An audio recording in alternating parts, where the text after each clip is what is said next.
I'm Sophie Smith from the Geelong Advertiser, and with me this morning is road cycling world champion Cadel Evans. Cadel was training on Monday morning when he saw the horrific aftermath of that accident on Brimley Road in Brimley involving a motorist and local cycling identity Rex Sizeland. Cadel, can you describe what you saw on Monday morning?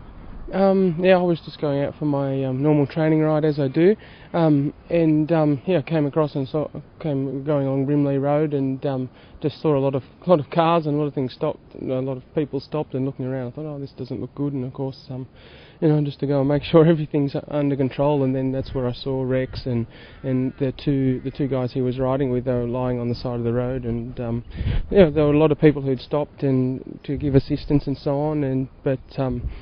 It was a bit of a shock to me, there being on my bike and certainly on a road that I ride on regularly, and seeing the car and the damage to the car and so on. It was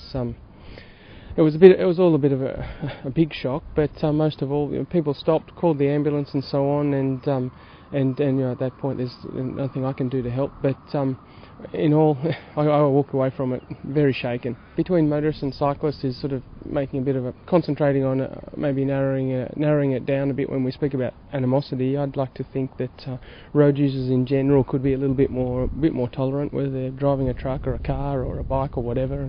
And we're all human, we all make mistakes as well, and often we're always late and impatient and so on. But I think for me, what I see, and particularly in the last few years in the Bellarine, it's the Melbourne urban sprawl, it's getting further down here, and what used to be really quiet country roads are now getting quite a bit of traffic.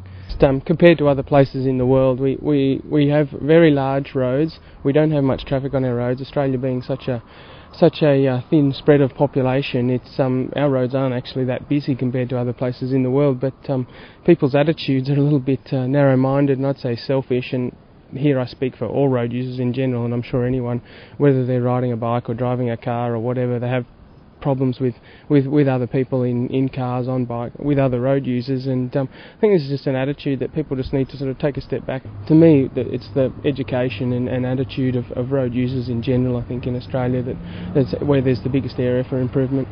What was the one thing you'd say to people, cyclists and motorists watching this today? I think for all road users, just remember to have a licence to use public roads is a privilege, and we should respect that, and everyone, a lot of people have this privilege, and just be fair to everyone who's using the roads.